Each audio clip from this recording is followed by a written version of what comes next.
जोहार दोस्तों, स्वागत है आपका झारखंड न्यूज नेटवर्क में। आइए देखते हैं आज की तमाम बड़ी खबरों को।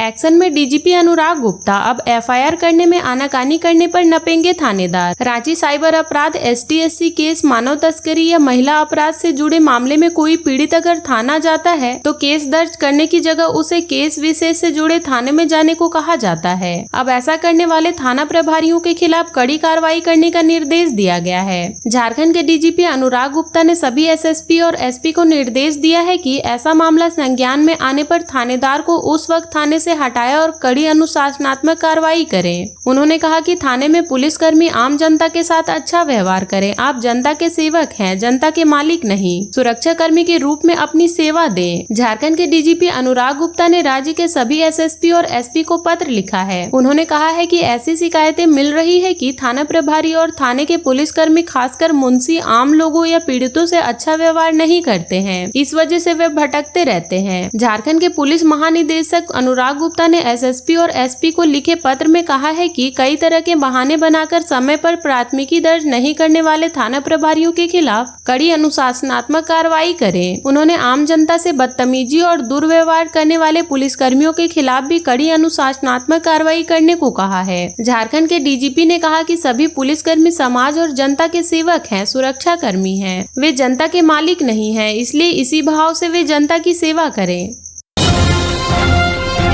सरायकेला खरसावां में राज्यपाल ने लोगों से किया सीधा संवाद, सरकारी योजनाओं की ली जानकारी। झारखंड के राज्यपाल संतोष कुमार गंगवार सोमवार को कोल्हान में थे। सरायकेला खरसावां जिले के ईचागढ़ प्रखंड के रुड़गी बाजार मैदान में ग्रामीणों के साथ संवाद में उन्होंने कहा कि वह लोगों की समस्या सुनने आए हैं ताकि उनका निदान हो सके। सरकार की योजना सभी जरूरतमंदों तक पहुंचे, इसकी चिंता उन्हें है। उन्होंने कहा कि हमारे प्रधानमंत्री ने लोगों की प्राथमिकता को समझा है। गांव के लोगों को सुख दुख की उन्हें चिंता है। सरकार की योजना सीधे लाभुकों तक पहुंचे, इसकी व्यवस्था की गई है। हम भाषण देने नहीं आए हैं, आपको सुनने आए हैं। आपकी क्या राय है? आप सरकार से क्या चाहते हैं? उन्होंने कहा कि सरकार जिम्मेदारी के साथ आपके लिए काम कर रही है। राज्यपाल ने कहा कि सरकार ने प्रधानमंत्री किसान सम्मान निधि की शुरुआत की है। इसमें किसानों के खातों में सीधे पैसे जाते हैं। बहनों के लिए सरकार उज्ज्वला गैस कनेक्शन मुफ्त दे रही है। हमारे देश में आधी से ज्यादा बीमारी स्वस्थ पेयजल के अभाव से होती है। लोगों को स्वस्थ पेयजल मिले, इसके लिए सरकार काम कर रही है। हर घर को जल्द ही नल से साफ पानी मिलेगा। लोगों से सीधे मुखातिब होते हुए राज्यपाल ने कहा कि अगर सरकारी योजना आपको नहीं मिल रही है या उससे संबंधित कोई शिकायत है तो आप हमें बता सकते हैं। जहां भी समस्या है उसे दूर किया जाएगा। उन्होंने कहा कि भारत सरकार आपके लिए जो काम कर रही है वो काम सही है या नहीं, कहीं रुकावट तो नहीं, इन सब बातों की जानकारी आप हमें दें, हम उसे दूर करेंगे। ईचागढ़ प्रखंड के बासाहातू के ग्रामीण ने बताया कि गाँव में सड़क नहीं है, आने जाने में परेशानी होती है। सबसे ज्यादा दिक्कत स्कूली बच्चों को होती है। गाँव में एम्बुलेंस वाले नहीं आना चाहते।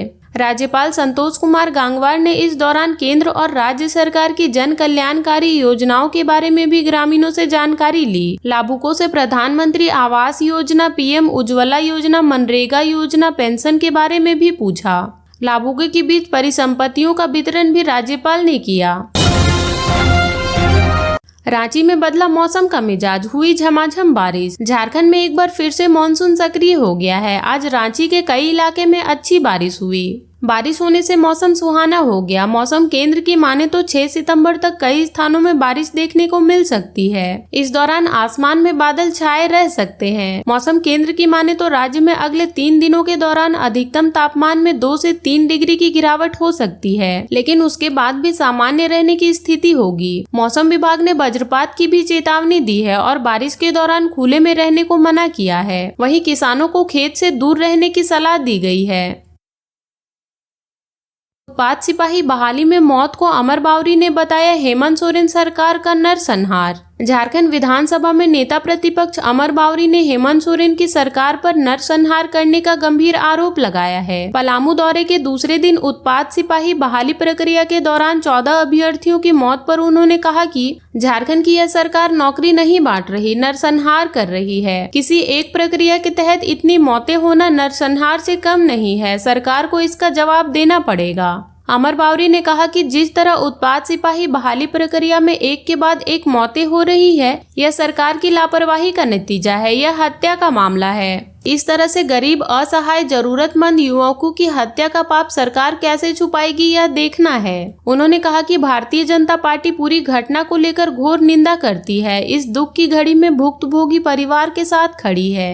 नेता प्रतिपक्ष अमर बावरी ने सरकार से पूछा कि भादों की उमस वाली गर्मी में कठिन श्रम वाली बहाली की क्या जरूरत आन पड़ी थी। झारखंड की वर्तमान सरकार को इसका जवाब देना होगा। शारीरिक श्रम वाली बहाली प्रक्रिया के दौरान जो चिकित्सकीय इंतजाम करना चाहिए था, उसके बगैर सरकार ने बहाली शुरू करवा दिया। नेता प्रतिपक्ष ने कहा कि इन तमाम सवालों का जवाब सरकार को देना होगा। नेता प्रतिपक्ष ने कहा कि सारी प्रक्रिया जिस आपाधापी से शुरू की गई है, उससे साफ है कि सभी चीजें वोट बैंक के लिए की गई है। यह राजनीतिक खेल है। इसके जरिए वर्तमान सरकार वोट हासिल करना चाहती है। नौकरी देकर वोट पाने के इस खेल में अब तक 14 युवकों की जान जा चुकी है। इसके लिए राज्य सरकार की घिनौनी और दूरदर्शी नीति ही जिम्मेवार है। अमर बावरी ने कहा कि सरकार कह रही है कि युवा नशे करके दौड़ रहे थे, इसलिए उनकी मौत हुई। अगर ऐसा है तो सरकार इस पर कार्रवाई क्यों नहीं करती, इसे रोका क्यों नहीं? युवाओं को मौत के मुंह में ढकेल दिया गया। उन्होंने कहा कि इतनी मौतें के बाद सरकार अपनी विफलता उन युवाओं के कंधों पर डाल रही है। अमर बावरी ने कहा कि नौकरी की आस में जान की बाजी लगाकर दौड़ रहे गरीब, असहाय युवाओं को नशे में बताना शर्मनाक है। उनकी भावनाओं को घिनौना मजाक किया गया है। भाजपा नेता अमर बावरी ने बहाली के दौरान हुई मौतों के लिए झारखंड सरकार को जिम्मेवार ठहराया। उन्होंने मांग की कि मृतकों के परिजनों को मुआवजा मिलना चाहिए। साथ ही मृतक के परिजनों में से किसी एक योग्य व्यक्ति को सरकारी नौकरी भी देने की मांग की गई। हरियाणा में बदली चुनाव की तारीख। झारखंड में झामुमो भाजपा आमने सामने। हरियाणा विधानसभा चुनाव की तारीख बदले जाने के बाद झारखंड की दो प्रमुख पार्टियां आमने सामने आ गई हैं। सत्तारूढ़ झारखंड मुक्ति मोर्चा ने आरोप लगाया है कि चुनाव आयोग भारतीय जनता पार्टी के इशारे पर काम कर रहा है। वहीं मुख्य विपक्षी पार्टी भाजपा ने पलटवार करते हुए कहा कि चुनाव कौन प्रभावित कर रहा है, ये सब जानते हैं। झामुमो के केंद्रीय महासचिव सह प्रवक्ता सुप्रीमो भट्टाचार्य ने हरियाणा विधानसभा चुनाव की तिथियों को बदलने का चुनाव आयोग का निशाना साधा। कहा कि मुझे इस बात की आशंका पहले से थी। तिथि बदलने के लिए हरियाणा के भाजपा प्रदेश अध्यक्ष मोहन लाल बडोली ने भी पहले से पत्र लिखा था। हरियाणा में 1 अक्टूबर 2024 को विधानसभा चुनाव होना था। अब मतदान 5 अक्टूबर को होगा। चुनाव आयोग के अनुसार मतगणना 8 अक्टूबर को होगी। झामुमो प्रवक्ता सुप्रियो भट्टाचार्य ने कहा कि मुख्य चुनाव आयोग अपने तर्कों के कारण लाफ्टर चैनल के कैरेक्टर बन गए हैं। हरियाणा में चुनाव की तिथियों को भाजपा के इशारे पर तय किया जाता था, जिसे अब बदलना पड़ा। सुप्रियो भट्टाचार्य ने कहा कि हरियाणा में चुनाव की तारीखों का निर्धारण और फिर इसे बदला जाना चुनाव आयोग की निष्पक्षता और गंभीरता पर सवाल खड़े करता है। उन्होंने कहा कि चुनाव आयोग भाजपा के डिक्टेशन के अनुसार चलता है। आयोग की यही रवैया तीनों चुनाव लोकसभा, विधानसभा और राज्यसभा में दिखता है। झामुमो नेता सुप्रियो भट्टाचार्य ने कहा कि भाजपा अपनी गलत मंशा से चुनाव को प्रभावित करना चाहती है। यह एक गंभीर समस्या है। मुझे आशंका थी कि यह होगा, क्योंकि चुनाव आयोग की नस नस पकड़ चुका हूँ। लोकसभा चुनाव के पहले चुनाव आयुक्त ने इस राज्य का दौरा तक नहीं किया।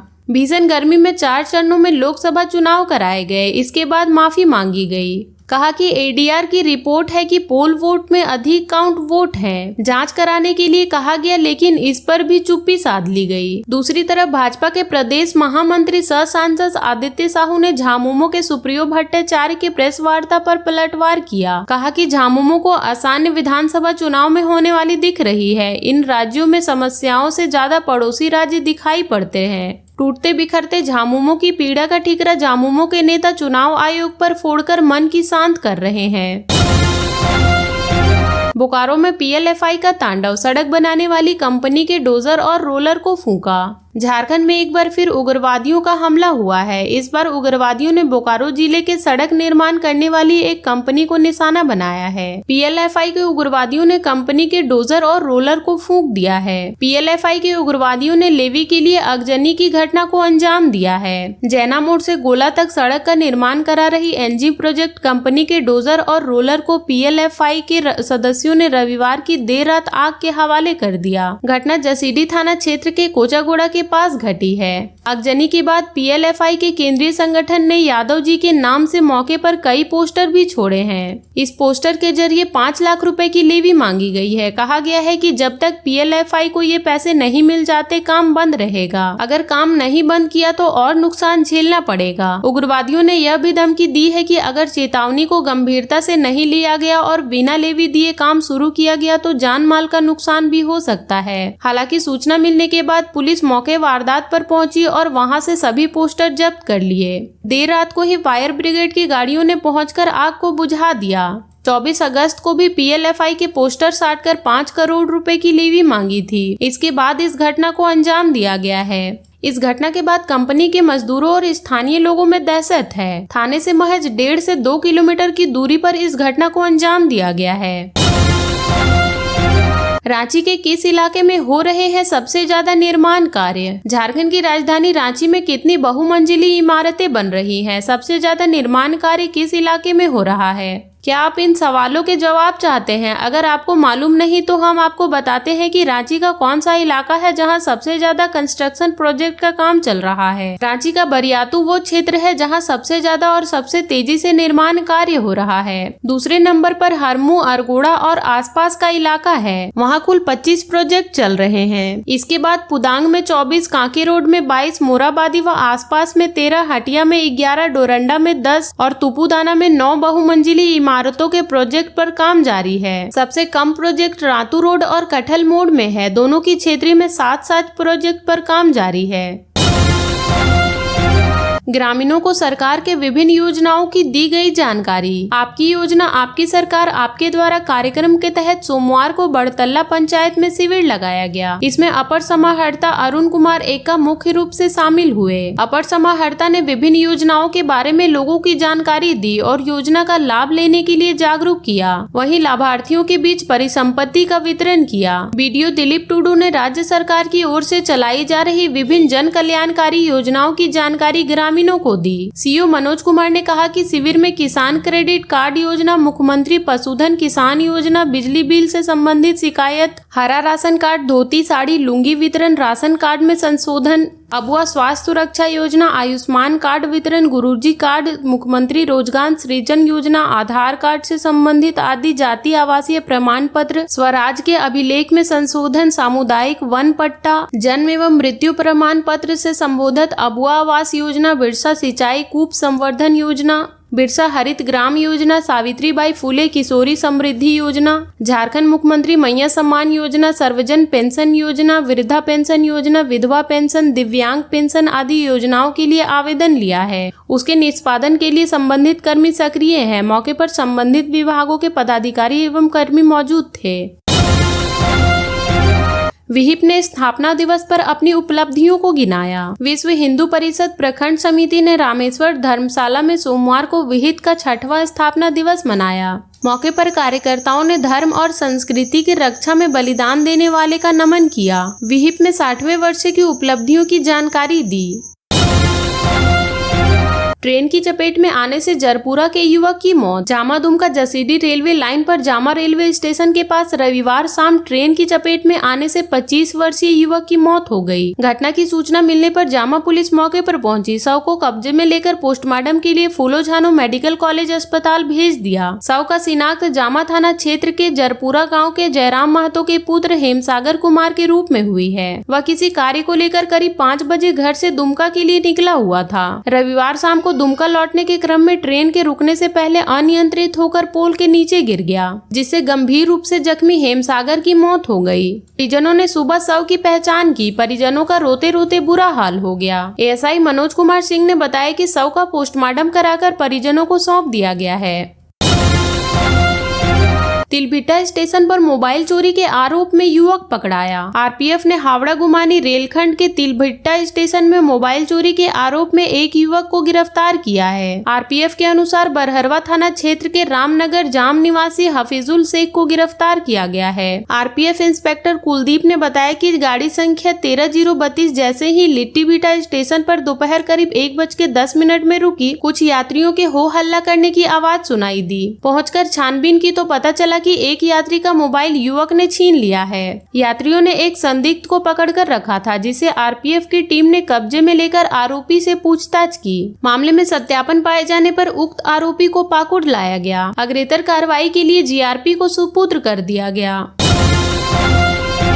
भ्रष्टाचार पर बोले राज्यपाल संतोष गंगवार, मोदी सरकार में खाते में आ रहे पूरे पैसे। झारखंड के राज्यपाल संतोष कुमार गंगवार ने देश के पूर्व प्रधानमंत्री सरकार के क्रियाकलापों पर सवाल खड़ा करते हुए और भ्रष्टाचार पर किसी का नाम लिए बगैर कहा कि केंद्र सरकार द्वारा किसी योजना के लिए पहले 100 रुपए भेजा जाता था तो नीचे केवल 15 रुपए ही पहुंचता था। अब नरेंद्र मोदी की सरकार में योजना के पूरे पैसे लाभुकों के खातों में पहुंच रहे हैं। वे पूर्वी सिंहभूम जिले के जमशेदपुर प्रखंड के सुदूर लुहुंगा पंचायत भवन के संवाद कार्यक्रम में अपनी बात रख रहे थे। उन्होंने स्वयं सहायता समूह की महिलाओं, किसानों, बुनकरों व कामगारों को संबोधित करते हुए कहा कि सरकार की विभिन्न योजनाओं या क्रियान्वयन उनके घर में कैसा हो रहा है। यदि कोई दिक्कत है, परेशानी है तो बताएं। संवाद में जिले के सभी वरीय पदाधिकारी भी आए हुए हैं। समस्या का तुरंत समाधान करवाया जाएगा। संवाद कार्यक्रम में राज्यपाल संतोष कुमार गंगवार ने ग्रामीणों को संबोधित के दौरान पूछा कि किसी योजना के क्रियान्वयन या फिर किसी भी योजना में अब तक लाभुकों को सीधे पैसे पहुंच रहा है। यदि कोई दिक्कत या परेशानी है तो बताएं। इस दौरान वहां के सदस्यों ने अपनी समस्याएं रखी। इस पर उपायुक्त अनन्य मित्तल के समस्याओं को तुरंत निदान करने का आश्वासन दिया। राज्यपाल संतोष कुमार गंगवार ने ग्रामीणों से कहा कि जमशेदपुर ही नहीं बल्कि पूरे देश में हर घर हर गांव को साफ पानी मिले, इसलिए यह राज्यव्यापी योजना लागू की गई है। इसका फायदा सभी नागरिकों को मिले, इसके लक्ष्य के लिए सरकार काम कर रही है।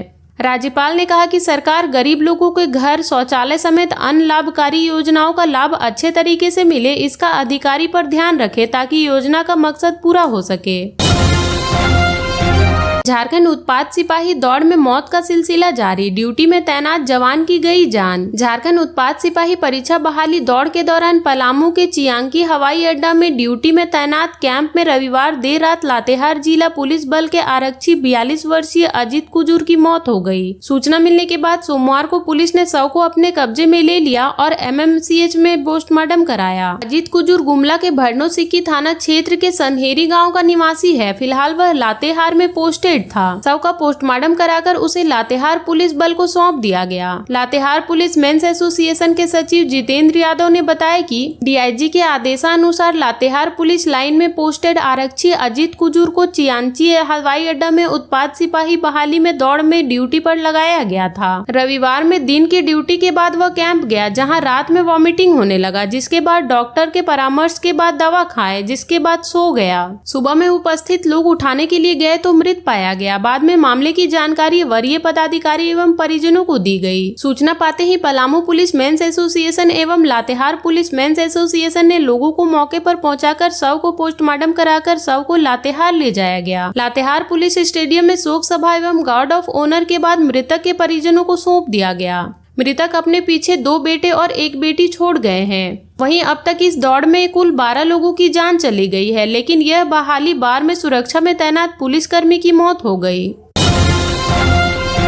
ईडी की कार्रवाई, प्रमोद कुमार सिंह और परिवार की 1.63 करोड़ की अचल संपत्ति अटैच। ईडी ने मनी लॉन्ड्रिंग से जुड़े मामले में प्रमोद कुमार सिंह और परिवार से संबंधित 1.63 करोड़ की अचल संपत्ति अटैच की है। प्रमोद कुमार सिंह प्राथमिक स्वास्थ्य केंद्र में ब्लॉक काउंटर मैनेजर के पद पर अनुबंध पर कार्यरत था। उस पर राष्ट्रीय ग्रामीण स्वास्थ्य मिशन के फंड का दुरुपयोग करने का आरोप है। पुलिस पदाधिकारियों को विस चुनाव को लेकर मिला प्रशिक्षण। एसडीपीओ डीएन आजाद ने सोमवार को लिट्टीपाड़ा थाना परिसर में आगामी विधानसभा चुनाव से संबंधित पुलिस पदाधिकारियों व कर्मियों को प्रशिक्षण दिया। प्रशिक्षण में अमड़ापाड़ा, लिट्टीपाड़ा, हिरनपुर, शिवलोंग थाने के पदाधिकारी व कर्मी मौजूद थे। एसडीपीओ ने कहा कि विधानसभा चुनाव को स्वच्छ, स्वतंत्र, शांतिपूर्व, भय मुक्त वातावरण में संपन्न कराना पुलिस की अहम जिम्मेवारी है। चुनाव में ध्यान रखना है कि समाज के प्रत्येक वर्ग के लोग भय मुक्त वातावरण में मतदान कर सकें। उन्होंने चुनाव की घोषणा के बाद पुलिस कर्मियों के क्या क्या कर्तव्य है, मतदान के दौरान क्या करे क्या ना करे, लैंडमाइन से सुरक्षा, वाहनों से आवागमन के दौरान बरती जाने वाली सावधानी आदि बिंदुओं पर प्रशिक्षण दिया। झारखंड के ऐसे ही छोटी बड़ी खबरों से जुड़े रहने के लिए चैनल को सब्सक्राइब कर लें और बेल आइकन प्रेस कर लें ताकि हर वीडियो का नोटिफिकेशन आपके फोन पे चला जाए।